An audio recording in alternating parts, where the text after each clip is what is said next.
When it comes to Jake Paul, if he has an itch that he feels he needs to scratch or some words that he has to say, he's gonna do something about it. This is not the kind of guy to go and just let things happen, not even close. Right now, the itch that he needs to scratch has to do with his feud with the UFC, and specifically its owner Dana White. The two have been trading barbs on social media, and now Jake Paul has upped the ante by making a diss track that just released. We'll break it all down for you, but before we do that, go ahead and do us a favor by leaving a like on the video, subscribing to the channel, and hitting the bell icon so you never miss an upload from us. Do you want to win an iPhone 13 Pro Max? Maybe a MacBook Pro? How about $500 cash? You decide. All you have to do is comment the secret hidden message somewhere in this video. That's it. Oh, and leave a like on this video and subscribe to the channel so we can keep affording these giveaways. Winners will be announced on the last day of each month. Thanks for watching and good luck.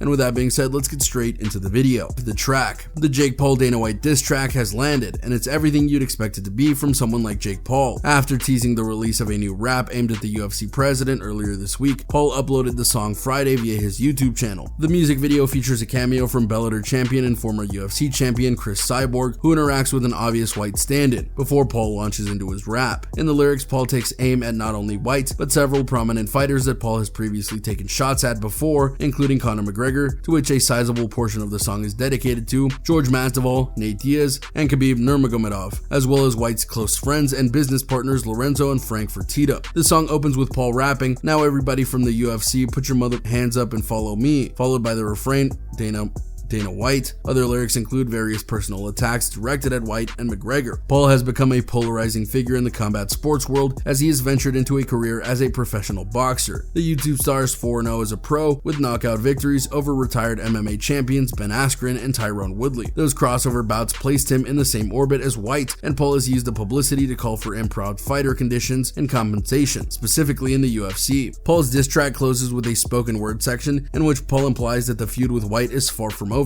Dana, pay your fighters more. Give them healthcare, you scumbag. I haven't met a single person who says anything good about you. I passed my drug test and you went silent. I'm keeping my foot on your neck until you tap. Stop raising your pay-per-view prices on the fans and not paying fighters more. Greedy, old, lonely, bald.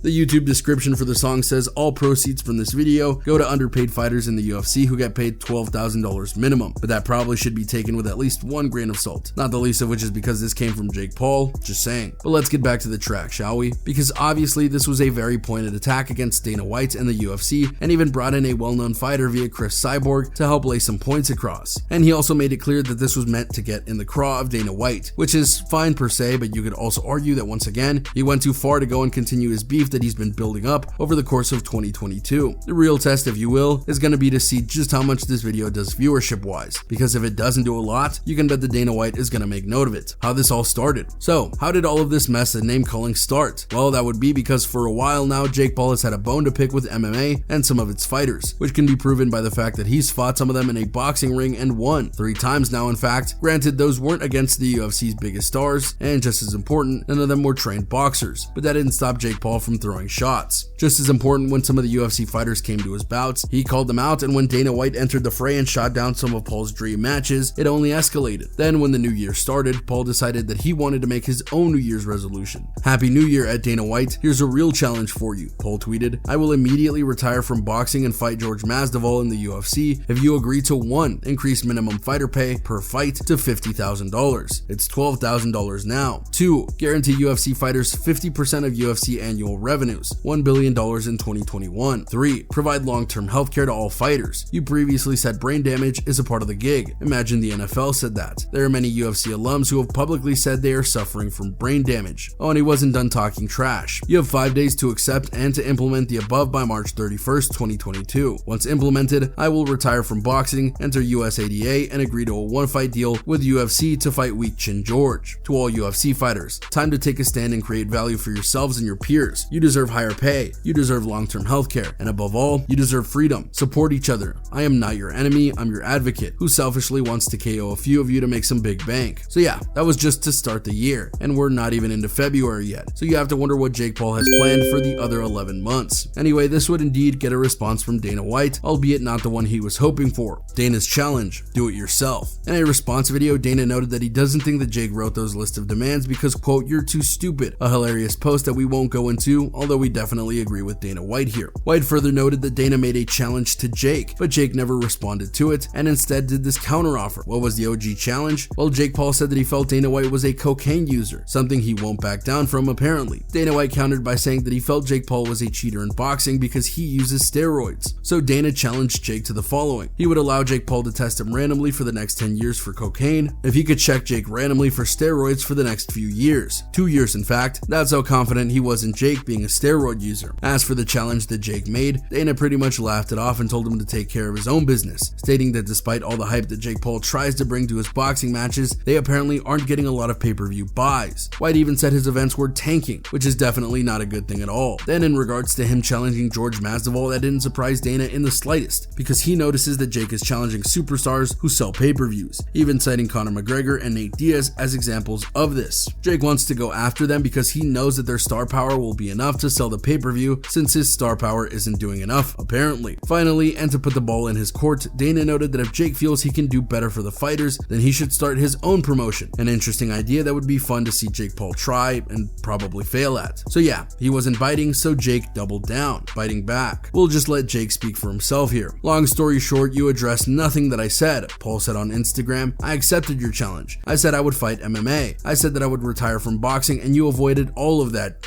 It shows that you are in a corner. You're a dog in a corner trying to fight to save his whole company and the embarrassment that I've put you through. Everybody sees it, and what you can't accept or love or appreciate is that I'm trying to change the sport forever, and you're one of the most selfish, capitalistic mother that I've ever seen, and everybody else needs you, Dana. I'm the only person that doesn't need you, and I don't give up about you, but all these people, all your fighters, all of them, they can't say because you'll just bench them. You met your maker. I'm not gonna stop. Welcome to the show, ladies and gentlemen. The bottom line, Dana, is that you won't add healthcare for your fighters because you don't give up about them, and you're too much of a greedy to pay your minimum fighter more than $12,000 for risking their lives. He continued, it's what a janitor makes. You need to pay them $50,000, Dana. Stop avoiding my points. And you say Masvidal is pay-per-view superstar. Let's go to his last Instagram post. 5,000 likes or 10,000 likes or something. Do you realize that my mom Pam gets more likes than your pay-per-view stars? I don't do steroids, and I take it as a compliment because there's no other excuse to me knocking out all of your champions than this kid does steroids. Paul said, later adding, if you steroid test me, then I want to steroid test every one of your fighters. You won't do it though, will you? You're just a jealous, ugly. You don't know what true happiness is. You're the definition of a unhappy billionaire who thought that money was going to make their lives better. I feel bad for you. And then he made the diss track video, which brings us to now. Dana's response to the diss track. At present, Dana White hasn't responded to the diss track video, and honestly, it wouldn't really matter if he did, because despite all of Jake Paul's blustering and stating that he was in the right, the fact of the matter is that Dana White is the head of the UFC, and he can run his business how he wants, even if that means that he's fueling Jake Paul's mission by doing things exactly as Jake Paul accuses him of doing. The fact remains though that the UFC is very popular, very profitable, and with things getting back to normal in terms of having live attendance again, 2022 is poised to be something very big indeed for them. Furthermore, Dana has the high ground, if you will, because Jake is trying to cause trouble by going after UFC fighters and such, and all he has to do is just sit back and wait for Jake's boxing career to implode, which might be sooner than you think depending on who his next opponent will be. We're sure that Dana will get a chuckle out of his diss track, but anything more than that, we doubt it. Now, if Dana White made his own diss track, that would be something. And there you go, everyone, to look at what Jake Paul has done in terms of his diss track, what Dana White has had to say about it, and how this is going to affect their feud going forward. What did you think of the song that Jake Paul made? Do you think that it will work in getting Dana White's ire up? Or do you think that Dana will find his own way to get back at Jake Paul? Let us know what you think in the comments down below. Be sure to subscribe, and we'll see you next time on the channel.